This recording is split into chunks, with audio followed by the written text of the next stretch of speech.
लीजिए सुनिए सादत हसन मंटो की लिखी कहानी आर्टिस्ट लोग, मेरी यानी समीर गोस्वामी की आवाज में।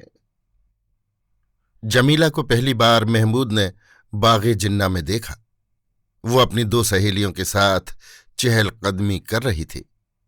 सबने काले बुर्के पहने थे, मगर नकाबें उल्टी हुई थीं। महमूद सोचने लगा, ये किस किस्म का पर्दा है कि बुर्का ओढ़ा हुआ है मगर चेहरा नंगा है। आखिर इस पर्दे का मतलब क्या? महमूद जमीला के हुस्न से बहुत मुतासिर हुआ।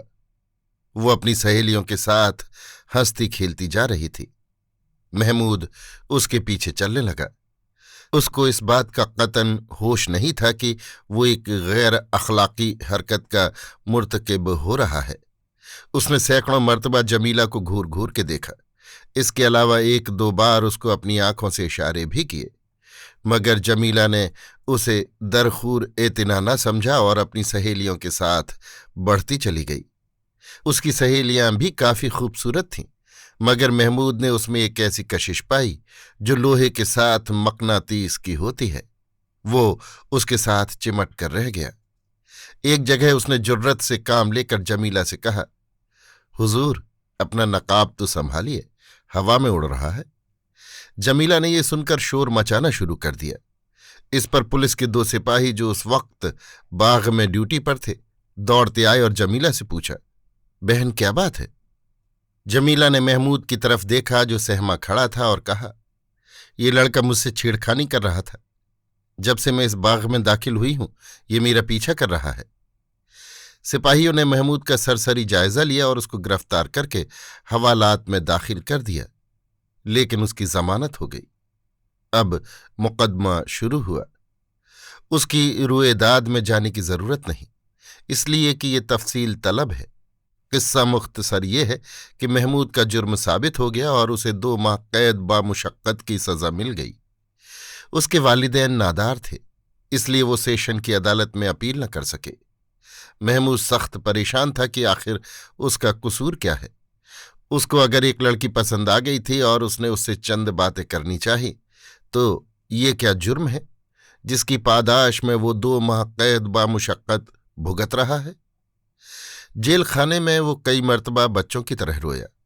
उसको मुसव्वरी का शौक था, लेकिन उससे वहां चक्की पिसवाई जाती थी। अभी उसे जेल खाने में आए 20 रोज ही हुए थे कि उसे बताया गया कि उसकी मुलाकात आई है। महमूद ने सोचा कि ये मुलाकाती कौन है। उसके वालिद तो उससे सख्त नाराज थे, वालिदा अपाहिज थी और कोई रिश्तेदार भी नहीं थे। सिपाही उसे दरवाजे के पास ले गया जो आहनी सलाखों का बना हुआ था। उन सलाखों के पीछे उसने देखा कि जमीला खड़ी है। वो बहुत हैरत ज़दा हुआ। उसने समझा कि शायद किसी और को देखने आई होगी, मगर जमीला ने सलाखों के पास आकर उससे कहा, मैं आपसे मिलने आई हूं। महमूद की हैरत में और भी इजाफा हो गया। मुझसे? जी हां, मैं माफी मांगने आई हूं कि मैंने जल्दबाजी की, जिसकी वजह से आपको यहां आना पड़ा। महमूद मुस्कराया। हाय, इस जूदे पशेमा का पशेमा होना। जमीला ने कहा, ये गालिब है? जी हां, गालिब के सिवा और कौन हो सकता है जो इंसान के जज्बात की तर्जुमानी कर सके। मैंने आपको माफ कर दिया, लेकिन मैं यहां आपकी कोई खिदमत नहीं कर सकता, इसलिए कि ये मेरा घर नहीं है, सरकार का है। इसके लिए मैं माफी का ख्वास्तगार हूं। जमीला की आंखों में आंसू आ गए। मैं आपकी खादिमा हूं। चंद मिनट उनके दरमियान और बातें हुईं जो मोहब्बत के अहदो पैमान थी। जमीला ने उसको साबुन की एक टिकिया दी, मिठाई भी पेश की। इसके बाद वो हर 15 दिन के बाद महमूद से मुलाकात करने के लिए आती रही। इस दौरान में इन दोनों की मोहब्बत उस्तवार हो गई। जमीला ने महमूद को एक रोज बताया, मुझे मौसीकी सीखने का शौक है। आजकल मैं खां साहब सलाम अली खां से सबक ले रही हूं। महमूद ने उससे कहा, मुझे मुसव्वरी का शौक है। मुझे यहां जेल खाने में और कोई तकलीफ नहीं, मशक्कत से मैं घबराता नहीं, लेकिन मेरी तबीयत जिस फन की तरफ मायल है उसकी तस्कीन नहीं होती। यहां कोई रंग है न रोगन है, कोई कागज है न पेंसिल, बस चक्की पीसते रहो। जमीला की आंखें फिर आंसू बहाने लगीं। बस अब थोड़े ही दिन बाकी रह गए हैं, आप बाहर आए तो सब कुछ हो जाएगा। महमूद 2 माह की कैद काटने के बाद बाहर आया तो जमीला दरवाजे पर मौजूद थी, उस काले बुर्के में जो अब भूसला हो गया था और जगह जगह से फटा हुआ था। दोनों आर्टिस्ट थे, इसलिए उन्होंने फैसला किया कि शादी कर लें। चुनांची शादी हो गई। जमीला के माँ बाप कुछ असासा छोड़ गए थे, उससे उन्होंने एक छोटा सा मकान बनाया और पुरमसर्रत जिंदगी बसर करने लगे।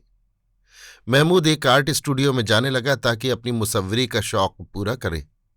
जमीला खां साहब सलाम अली खां से फिर तालीम हासिल करने लगी। 1 बरस तक वो दोनों तालीम हासिल करते रहे। महमूद मुसव्वरी सीखता रहा और जमीला मौसीकी।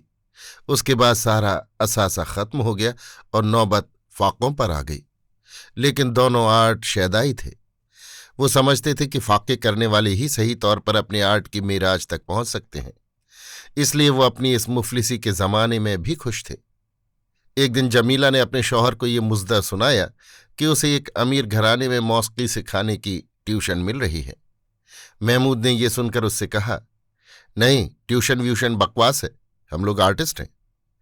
उसकी बीवी ने बड़े प्यार के साथ कहा, लेकिन मेरी जान, गुजारा कैसे होगा? महमूद ने अपने फूसड़े निकले हुए कोट का कॉलर बड़े अमीराना अंदाज में दुरुस्त करते हुए जवाब दिया, आर्टिस्ट को इन फजूल बातों का ख्याल नहीं रखना चाहिए। हम आर्ट के लिए जिंदा रहते हैं, आर्ट हमारे लिए जिंदा नहीं रहता। जमीला ये सुनकर खुश हुई, लेकिन मेरी जान, आप मुसव्वरी सीख रहे हैं, आपको हर महीने फीस अदा करनी पड़ती है, उसका बंदोबस्त भी तो कुछ होना चाहिए। फिर खाना पीना है, उसका खर्च अलहदा है। मैंने फिलहाल मुसव्वरी की तालीम लेना छोड़ दी है, जब हालात मुवाफिक होंगे तो देखा जाएगा।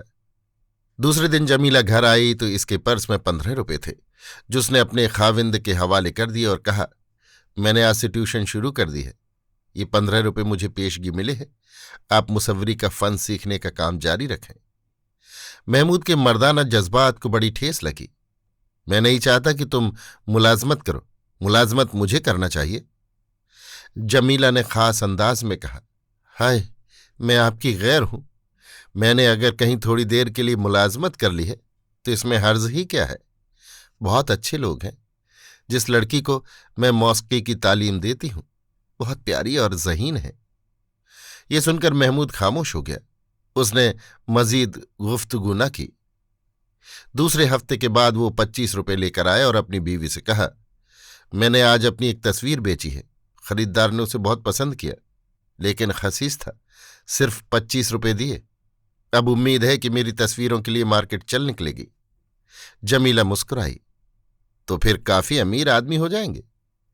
महमूद ने उससे कहा, जब मेरी तस्वीरें बिकना शुरू हो जाएंगी तो मैं तुम्हें ट्यूशन नहीं करने दूंगा। जमीला ने अपने खाविंद की टाई की गिरह दुरुस्त की और बड़े प्यार से कहा, आप मेरे मालिक हैं, जो भी हुक्म देंगे मुझे तस्लीम होगा। दोनों बहुत खुश थे, इसलिए कि वो एक दूसरे से मोहब्बत करते थे। महमूद ने जमीला से कहा, अब तुम कुछ फिक्र न करो, मेरा काम चल निकला है, 4 तस्वीरें कल परसों तक बिक जाएंगी और अच्छे दाम वसूल हो जाएंगे, फिर तुम अपनी मौसीकी की तालीम जारी रख सकोगी। एक दिन जमीला जब शाम को घर आई तो इसके सर के बालों में धुनकी हुई रुई का गुबार इस तरह जमा था जैसे किसी अधेड़ उम्र आदमी की दाढ़ी में सफेद बाल। महमूद ने उससे इस्तिफसार किया, ये तुमने अपने बालों की क्या हालत बना रखी है? मौसीकी सिखाने जाती है या किसी जंग फैक्ट्री में काम करती हो? जमीला ने, जो महमूद की नई रजाई की पुरानी रुई को धुनक रही थी, मुस्कुराकर कहा, हम आर्टिस्ट लोग हैं, हमें किसी बात का होश भी नहीं रहता। महमूद ने हुक्के की नए मुंह में लेकर अपनी बीवी की तरफ देखा और कहा, होश वाकई नहीं रहता। जमीला ने महमूद के बालों में अपनी उंगलियों से कंघी करना शुरू की। ये धुनकी हुई रुई का गुबार आपके सर में कैसे आ गया? महमूद ने हुक्के का एक कश लगाया, जैसा कि तुम्हारे सर में मौजूद है। हम दोनों एक ही जंग फैक्ट्री में काम करते हैं, सिर्फ आर्ट की खातिर। अभी आप सुन रहे थे सादत हसन मंटो की लिखी कहानी आर्टिस्ट लोग, मेरी यानी समीर गोस्वामी की आवाज में।